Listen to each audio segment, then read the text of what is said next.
Hi everyone, Crimson Pat here, and welcome back to episode 2. Obviously I'm not going to label off each one every time, that would be fucking annoying. But yeah, I thought this is going to be hopefully a bit more eventful than the last one. Of course the first one's me just getting my bearings, it's going to take a little while. And with the way I've got the audio set up, some things are harder than others to dodge, like I can't hear that guy winding his gun up at all. So yeah, things like that might annoy people a little. And please try and bear with me. It is a very complicated setup that I'm using for this, so I'm hoping it won't piss people off a bit, like, too much. And whoa, okay, that could have fucked me over. Yeah, the thing about this game is it's not only gorgeous, but I think that this is definitely where I want Dark Souls, well, the Dark Souls series to go. I wish that Bloodborne had been multi-platform, and I hope that it does eventually become multi-platform, even if I have bought a PS4 to play it. Because, in the end of the day, I think that Bloodborne is exactly the way Dark Souls should go. It's going back to the roots of Dark Souls, in my opinion, a lot more. And Dark Souls 3, don't get me wrong, is fucking fantastic. I love Dark Souls 3. But if they are getting a bit bored of making Dark Souls, then the only thing I can think of is keeping Bloodborne alive. Because Bloodborne is so fucking fascinating. The amount of lore that they've come up with for this game, obviously all of their games are very lore driven, but they're also very fan driven. Like, a lot of the lore that I know about Dark Souls is from fan videos and stuff like that, because I have no fucking idea how they get some of this information. And like this thing. Oh shit, I don't mean to use it. I bet you any money there's like a 15-minute video out there on how these are like shrine maidens praying to a certain god, and like loads of information about them, and these three crows right next to it symbolize the mad scientist that killed all, you know what I mean? Like, it's so, like, there's such deep lore to these worlds. There's such meaning to everything, and it's always so well thought out. Nothing is placed without care in a From Software game. And that is what I fucking adore about them, because I love storytelling, and they do it just right. I think they do storytelling in the best way, because it's story that you basically, A, have to grasp for yourself, but it's also story that you don't have to bother with if you're not a story person. You can just come for the amazing gameplay. But it's story without directly going, this is a man. The man liked peanuts. One day he didn't have peanuts, so he went to the shops. The shops was out of peanuts, so he went to another shop. And oh my god, that shop was also out of peanuts. Little did he know, he woke up in a dream world where peanuts did not exist. And it's like, great, okay, really interesting story, but that's it. There's nothing else from there. But if you were to tell the story of the Peanut Man in a different light, where someone wakes up, they go to the cupboard, they open the cupboard, confused face. Why do they look confused? It's just a cupboard. And then it's like, he's looking around, he looks in his bin, and he's like, strange. And then he goes on the internet and Googles peanuts. And then, no results. What's he done? Where's the peanuts gone? Like, that, to me, is a better way of telling a story, because you get more intrigued in the world, less than Peanut Man. And then you can start after that, you can start finding out that his mother was killed by a peanut, which is where his fascination with peanuts first started. And you can start layering story and character development at the same time. Where in this world, the character is meant to be someone you can play as, and well, not relate to, obviously, because we're not demon hunters, or dream hunters, or nightmare hunters, whatever we are. I am a huntress, which is, for a start, a little bit weird. That would be weird if I could relate to a huntress more than a hunter, but, well, that's one thing. That's a whole new can of worms. I'm not going to open that fucking box. Yeah, the dynamic storytelling, to me, is better because it allows you to wonder, like, what are these fucking things? Look at this fucking... What is this? It looks like fucking a necromorph from Dead Space has gone and got his nails clipped off his back. It's fucking crazy looking. Ooh, that was fucking close. Is he not dead? Holy shit. What a tank. Can I just... Ooh. Thick blood. Thick blood. Oi. You're not dead. He's... No. Okay. Yeah, okay, never mind. There's just two of them. One of these might be the one I fought. I'm hoping one of them is. That would mean one of them is on low health. Yeah, that one.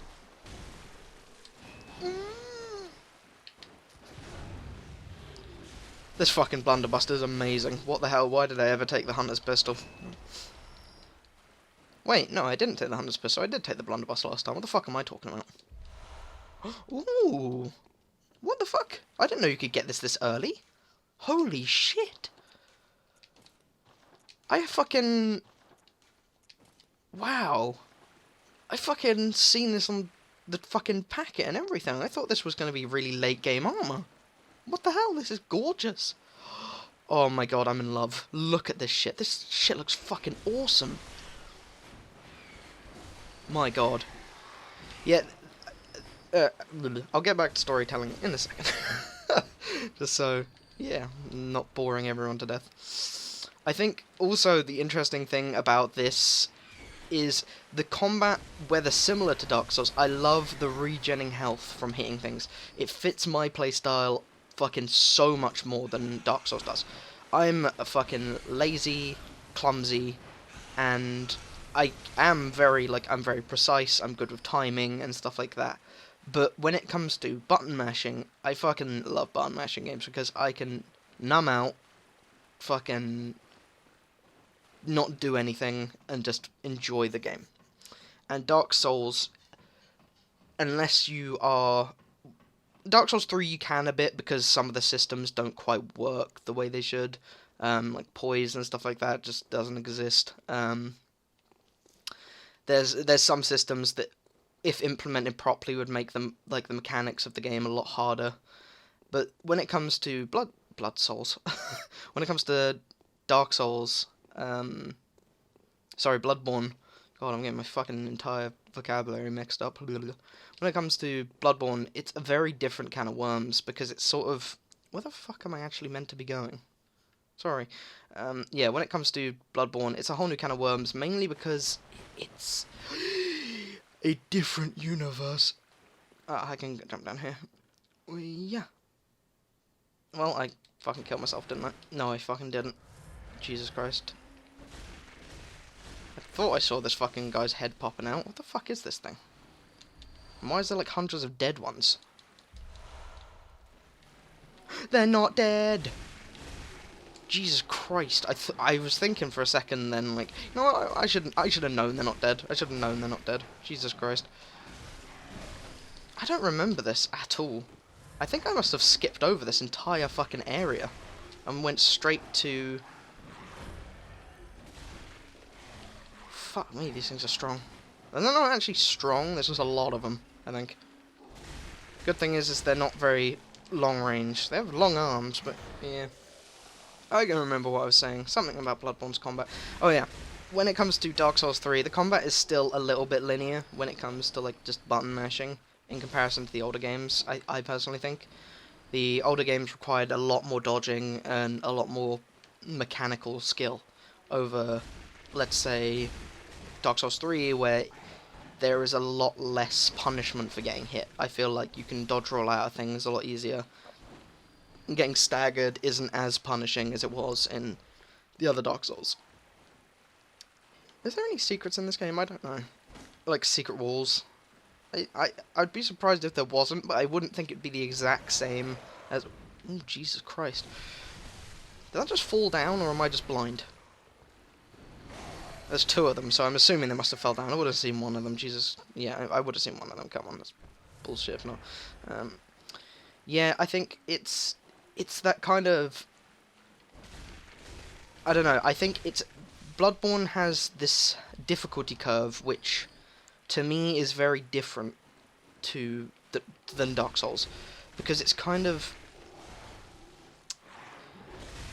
instead of difficulty settings, there is level advancements and grinding benefits.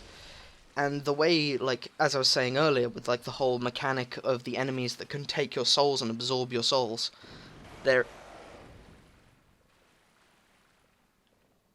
Okay, they're definitely falling from somewhere, because I would have seen that one as well. Yeah. And that thing had loads of damage from it. Okay, there's one up there as well, but he's not coming down. Let's see if I can shoot him down. Oh, that's fucking brilliant. There is a pig down here, which is scaring me. I don't know what to do about this. I don't think I could fight this thing right now. I'm pretty sure this thing would fuck me up. But, you know what they say, no time like Christmas presents. I thought that would stagger it, but clearly not. Yeah, I think the, God, I'm sorry, I'm getting so sidetracked. People must be getting so annoyed that I'm not finishing any of my topics. Yeah, when it comes to this style of combat and stuff, it's so much more rewarding for newbie players with my kind of playstyle of just button mashing like this, where I button mashed there and got my health back, basically, when in a Souls game you can't do that. It doesn't work like that at all. It's... The difficulty curve is different. It's very different because it's rewarding for people that take time out of their day to learn the skills. Was that a badge that I just got? Or was that a weapon? Okay, it was an inventory badge. It rewards players that take time out and learn the skills and the techniques and that. I was going to say, that looks like a fucking drop. I nearly just ran right down there. But it also means that someone like me who doesn't really do that kind of stuff, I do when it comes to like my MOBAs, like League and stuff, of course, I've spent like 6 years doing it. But when I'm playing a game like this where I want to get engrossed in the world and the story, I play it how I'm going to play it traditionally, and how I would play it from the get-go to the end. Which is grinding, getting stronger, and Gokuing my enemies, basically. Coming back stronger each time until I'm... Did that guy just fucking, like... He did. He basically killed himself. Okay, that was strange. That was really strange. He just fucking lit that thing on fire and nearly healed himself. How did this guy survive? He threw a giant fireball down here. Oh, by the looks of things, there was other enemies down here. He must have hit them with the giant fireball. This is the ladder next to the pig, I'm assuming. Yeah, it was. Okay, good. And this is a lift. I'm assuming back up to where we came down from. Oh, sorry, I really need to finish that drink. No, it doesn't. Okay, I thought it would come up near where the lantern was. Ooh, fuck me, okay.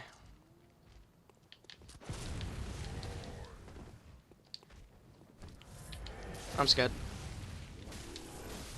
Oh, I'm so scared, please. Oh, no. That's really fucking bad.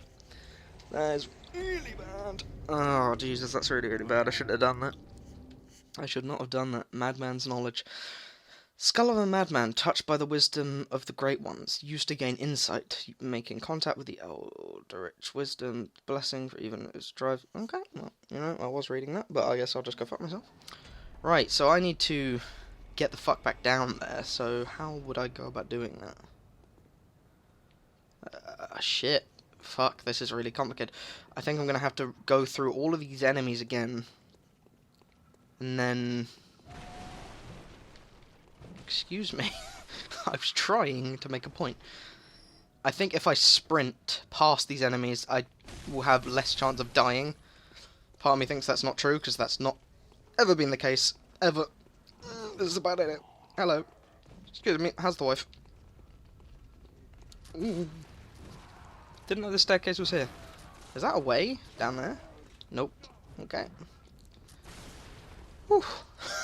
Gotta fucking dodge these bullets. As I said, that I can't hear when he's firing them, so I can hear slight audio cues, like big audio cues from bosses, which will be enough, hopefully. Things like that, that's just ambient sound with lots of other sounds going on, I won't be able to, but as long as I can hear enough to still enjoy the game and play, I'm fine with it. I don't mind too much. I think what would have annoyed me is the fact that it's because with this headset you have to have it coming through the headset or going through your TV AV jacks, and I obviously would prefer... Whoops. Don't fire the gun randomly at the floor. I would prefer that you guys can hear it over me fully hearing it, because at the end of the day, it's for both of our entertainment, and... Oh, I nearly died. And I would prefer to keep the entertainment as equal as possible, effectively. I would prefer to keep it to the point where I can hear it, you can hear it, everyone can hear it, you know? And which way was the pig? It wasn't this way, so... Wait, can you visceral from the sky? Clearly. For science. Alright, I think it must be on the other end, so I've got to be careful. I've got to make sure... I've just got to make sure I don't fucking fall off and die, because I think I had 2,000, 3,000 souls-ish, which I'm assuming is going to be a fucking lot in the early game, but I have been playing a lot of Dark Souls, so I've been getting, like... You know how the game gets eventually, like, you'll be in the millions on New Game Plus and stuff like that, and I was farming a bunch of souls, so right now I'm just not in the mindset to think that that's a lot of souls, even though I probably have just lost like 6 levels, and people were really mad at me for that. But I will learn, I promise. Actually, it shouldn't be too much, considering coming back down here I almost got 1,000. You know, I'm gonna heal before I do this, because if I do miss this again, I didn't take too much damage when I fell down last. I'm not going to fight these fucking things again. I don't want to risk dying to them. Oh, wait, was there an item up there? I really hope not. I'm just going to run. The pig... I'm not sure if the pig is like an elite enemy or something, because he was fucking hard. So, no, he wasn't. He's just a normal fucking bloke. I can go up here, though, I assume. And no, I shouldn't. I shouldn't, because that guy with the fireball would be there. Wait, I don't need to go to the fireball. I don't need to go past them. I need to go this way, then to go up the lift, which is just on the left, I think. Pretty sure. But we will do that in the next episode, because this is getting longer than normal. So, I hope you guys have enjoyed this, and if you have, leave a like, and if you'd like to see more from this, then come back for the next episode. And, yeah. Peace out, guys, and have a good one.